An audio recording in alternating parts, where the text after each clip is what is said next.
Assalamualaikum warahmatullahi wabarakatuh.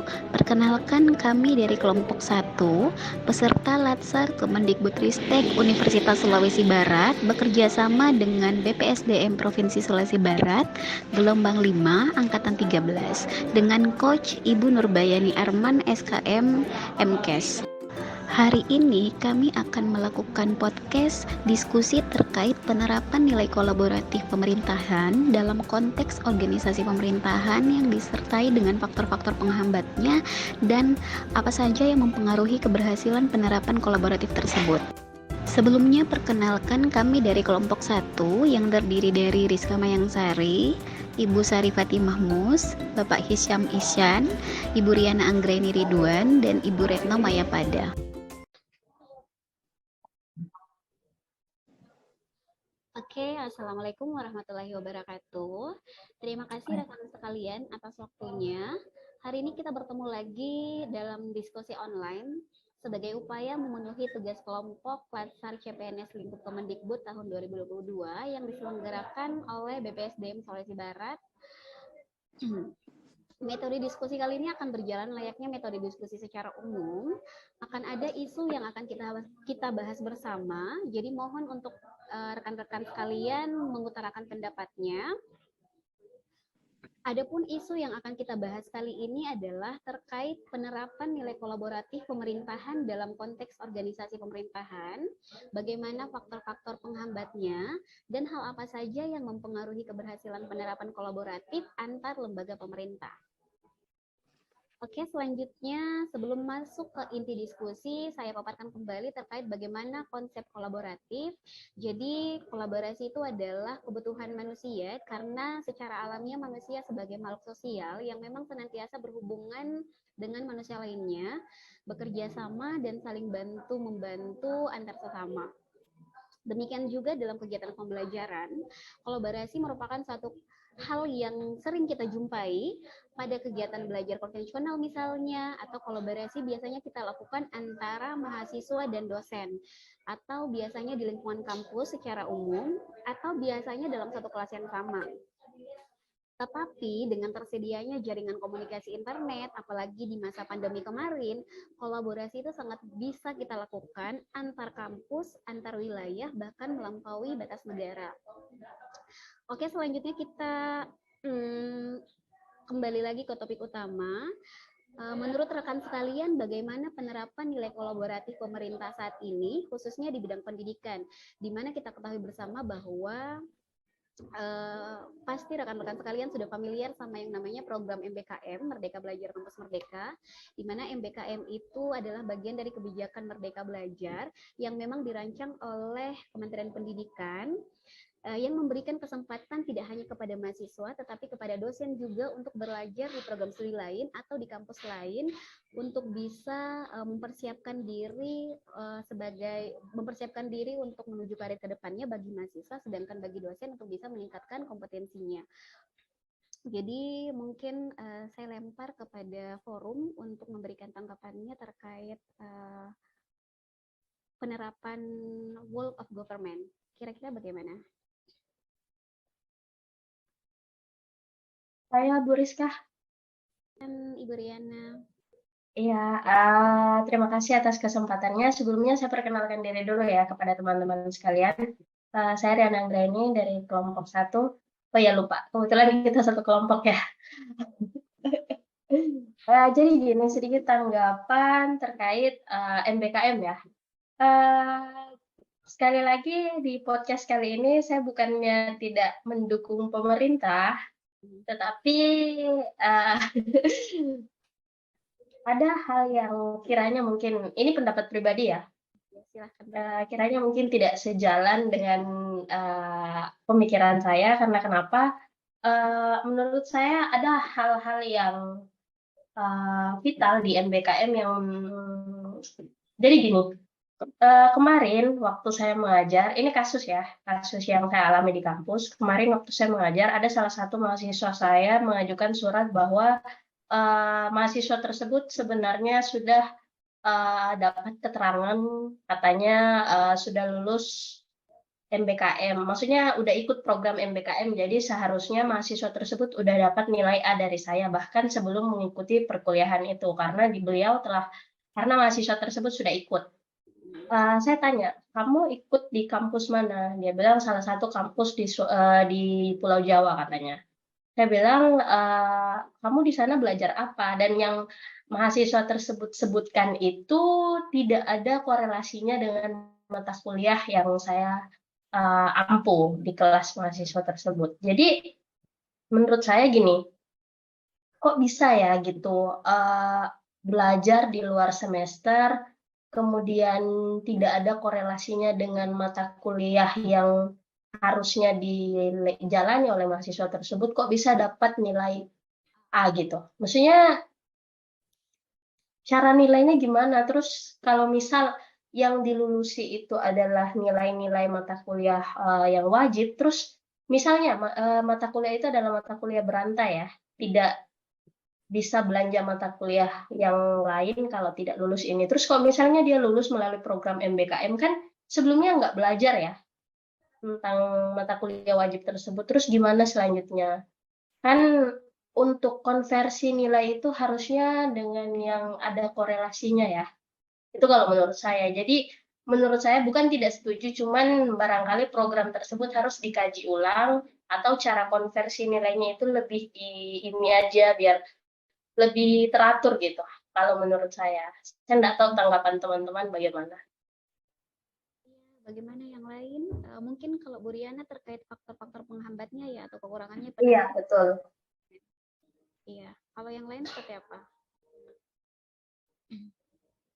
Gimana Pak Hisham? Pak Hisham biasanya ini yang lebih paham terkait penerapan MBKM. Kalau persoalan MBKM, saya belum terlalu paham juga karena di samping walaupun sudah sering berdiskusi dengan orang-orang atau dengan rekan-rekan sejawat, rekan-rekan sejawat pun bahkan pengelola MBKM pun juga masih kurang mengerti dengan teknis pelaksanaan MBKM ini.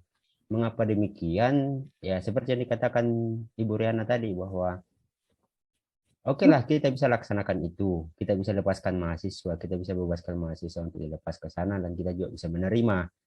Tapi persoalan lainnya adalah sinkronisasi nilai bagaimana. Maksudnya sinkronisasi nilainya kenapa bermasalah? Karena masalah yang pertama yang dikatakan Bu Riana bahwa mata kuliahnya tidak sama. Mata kuliahnya tidak sama. Jangan sampai mahasiswa, misalnya mahasiswa akuntansi ambil mata kuliah di Fakultas Teknik. Itu kan jauh berbeda.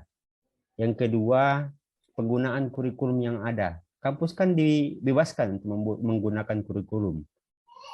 Walaupun memang ada acuannya, tapi walaupun kita sudah ikuti acuan dari kementerian, tapi pasti akan ada perbedaan yang sangat besar.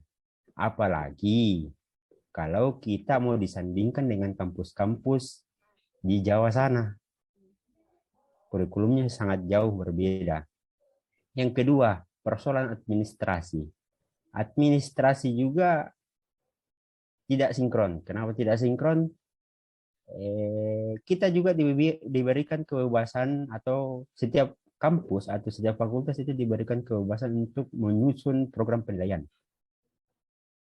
Misalnya, nilai angka 75. Angka 75 itu kan ada kampus yang menggunakan angka 75 sebagai nilai A. Sedangkan ada kampus yang lain angka 75 itu mendapatkan nilai B. Nanti di atas 75 baru mendapatkan nilai A. Jadi kalau misalnya angka 75 yang dia dapatkan di kampus tempat dia melaksanakan MBKM dan mendapatkan nilai A, sedangkan kita menggunakan standar yang lebih tinggi, bagaimana cara konversinya? Seperti itu.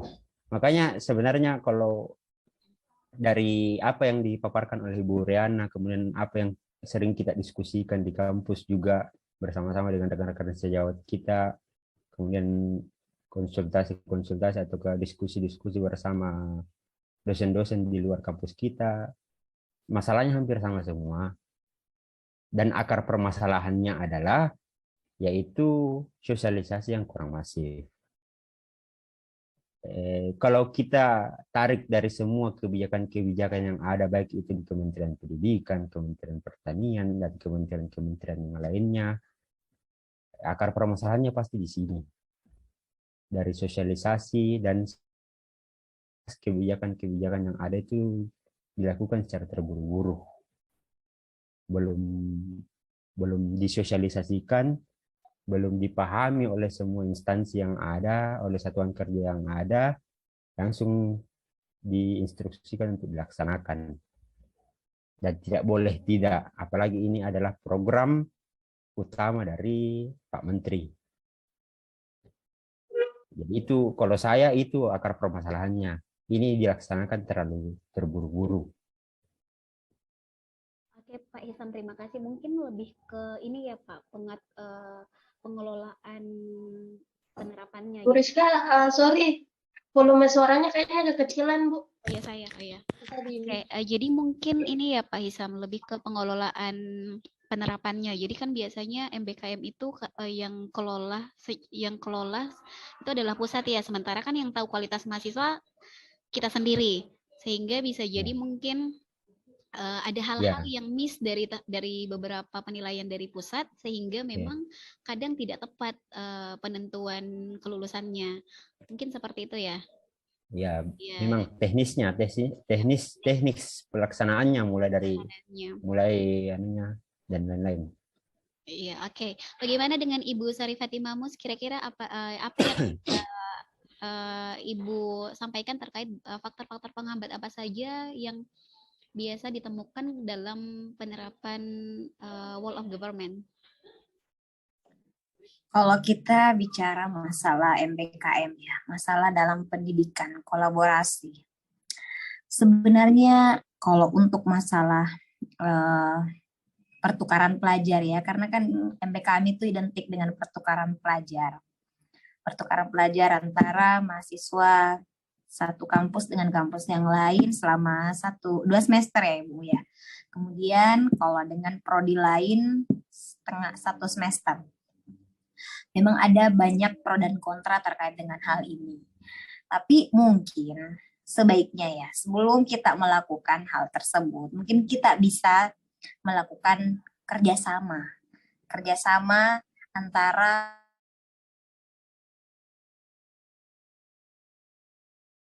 sehingga kita tuh bisa melihat atau kita bisa memantau bagaimana kondisi mahasiswa kita di sana.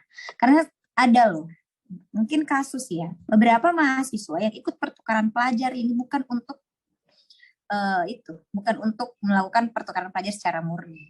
Mungkin ada rasa ingin jalan-jalan juga ya Pak, untuk melihat bagaimana daerah lain, eksplor wisata. Mungkin itu adalah salah satu nilai plus yang diinginkan mahasiswa terhadap pertukaran pelajar ini. Jadi saya pikir untuk mahasiswa yang seperti itu, kita kampus sebaiknya sebelum mahasiswa melakukan pertukaran pelajar, ada baiknya kita melakukan kerjasama. Atau kita buat MOU ya, MOU antara universitas ini dengan universitas yang lain dalam hal pertukaran pelajar. Kemudian dalam hal ini kan juga biasanya ada magang ya Bu, magang dengan beberapa instansi, baik itu pemerintah daerah, perusahaan, industri, ataupun biasanya juga sering magang di kampus wilayah sendiri. Nah ini juga sebenarnya butuh MOU, jangan sampai mahasiswa kita yang kita lepaskan untuk program magang, kita berharap mereka menimba ilmu, tapi yang terjadi malah biasanya banyak yang magang di industri itu bukan melakukan yang sesuai dengan terapan ilmu mereka. Anggap misalnya saya pernah magang nih, saya jurusan akuntansi, ditempatkannya dalam pengolahan data yang input data-data konsumen, data-data pelanggan, itu kan enggak sesuai dengan terapan ilmu saya. Nah, saya pikir kalau misalnya ada hal seperti ini, tentu kita harus buat dulu MOU-nya. Kalau dia mau magang di industri, anggaplah saya akuntansi. Nah, kalau saya akuntansi, otomatis mahasiswa saya jika ingin melakukan magang, tentu saya harus kolaborasi dengan salah satu KAP misalnya. Itu kan sinkron antara akuntansi dengan kerjasama dengan pihak salah satu KAP. Atau enggak kita di instansi pemerintah, mahasiswanya kami ditempatkan di bagian keuangan daerah. Nah, itu kan salah satu bentuk kolaboratif yang bisa kita lakukan. Namun kalau misalnya jangan sampai anak magang kita, mahasiswa kita masuk ke dalam instansi daerah atau industri lain, kerjanya hanya mengangkat minuman, ngantar itu kan enggak sesuai. Makanya kita butuh pengawasan dalam hal ini membentuk MOU.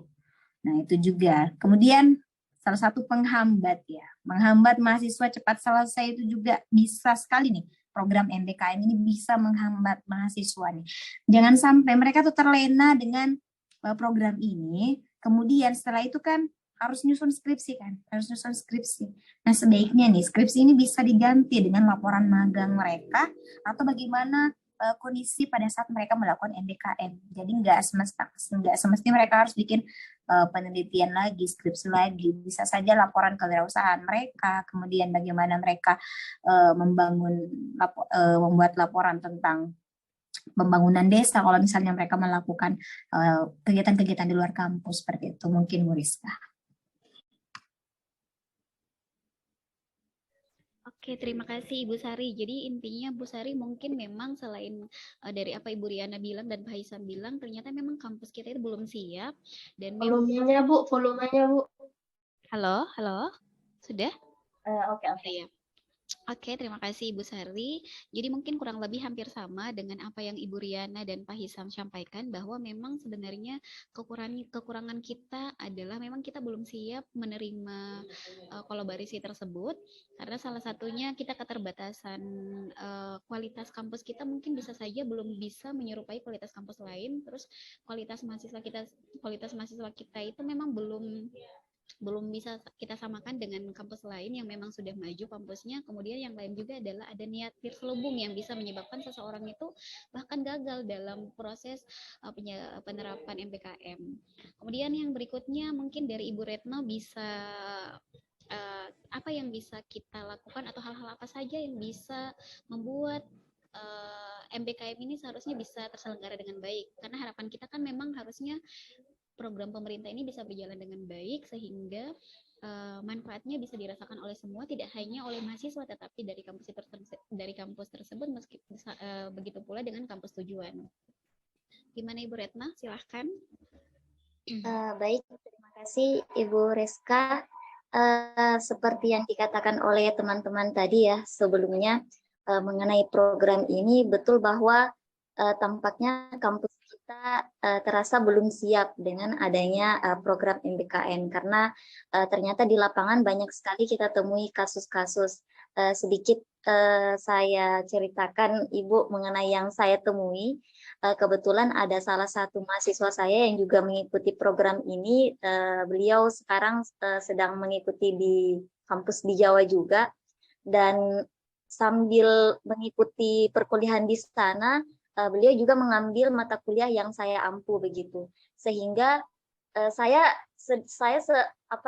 secara pribadi sebenarnya kerepotan karena ada satu mahasiswa yang berada di luar kampus dan saya juga harus tetap memberikan perkuliahan kepada dia begitu Bu. Jadi bagaimana saya beradaptasi, jadi solusinya yang bisa kami lakukan adalah sambil mengajar secara luring, juga tetap aktif Zoom-nya yang dihadiri oleh seorang itu tadi. Nah, yang bermasalah adalah ketika jaringan juga tidak mendukung. Nah, itu mungkin salah satu kasus yang saya temui secara langsung terkait dengan program ini.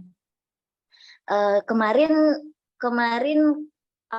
itu masalahnya kenapa bisa mereka dituntut untuk kuliah di sana, tetapi juga harus mengambil mata kuliah di kampus asal. Jadi sedangkan jaraknya kan jauh sekali ya Bu.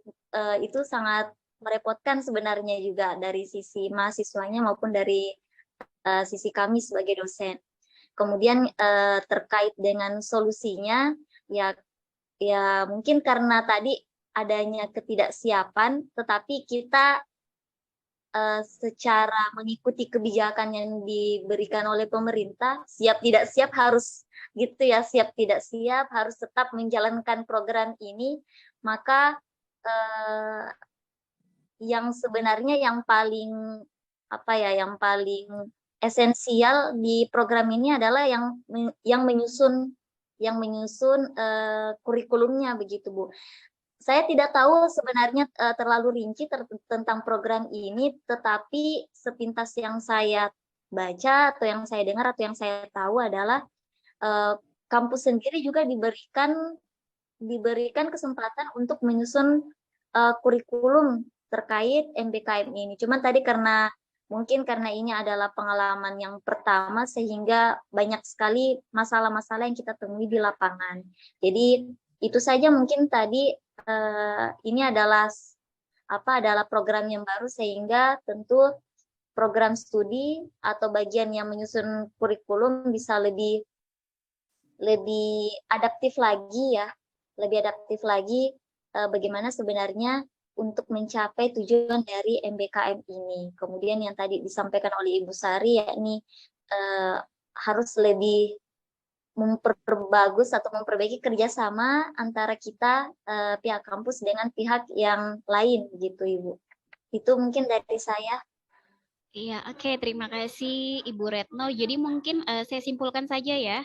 Jadi intinya adalah sebenarnya MBKM itu adalah salah satu program yang memang bagus untuk bisa meningkatkan atau bisa menambah pengalaman dosen ataupun mahasiswa dalam meningkatkan kompetensi diri. Tetapi ternyata ada beberapa hambatan, yaitu misalnya tidak ada kesiapan dari masing-masing kampus atau mahasiswa itu sendiri, baik dari segi sumber dayanya maupun dari fasilitasnya, sehingga hal-hal yang bisa kita lakukan supaya program tersebut bisa berjalan dengan lancar adalah bagaimana caranya kita harus melakukan yang namanya pembekalan atau penyamaan persepsi kepada mahasiswa yang akan melakukan program MBKM, sehingga sebelum mereka ke kampus tujuan, tidak hanya pembekalan yang diberikan kampus tujuan atau dari kementerian, tetapi ada juga pembekalan yang kita berikan dari pihak kampus, sehingga setidaknya tidak malu-maluin lah bahasa kasarnya. Mungkin seperti itu. Yang kedua adalah ternyata kita juga perlu melakukan yang namanya kesiapan SDM, kesiapan fasilitas, sehingga bisa mendukung mahasiswa atau mendukung dosen lain untuk bisa menerapkan MBKM ini dengan baik. Mungkin itu ya. Iya, Bu Rizka. Oke, jadi mungkin ya kita akhiri sesi diskusi kita kali ini. Semoga apa yang kita sampaikan bisa bermanfaat. Akhir kata, wabillahi taufiq wal hidayah. Assalamualaikum warahmatullahi wabarakatuh. Waalaikumsalam warahmatullahi wabarakatuh. Oke, ya Zoom-nya tuh sudah habis nih.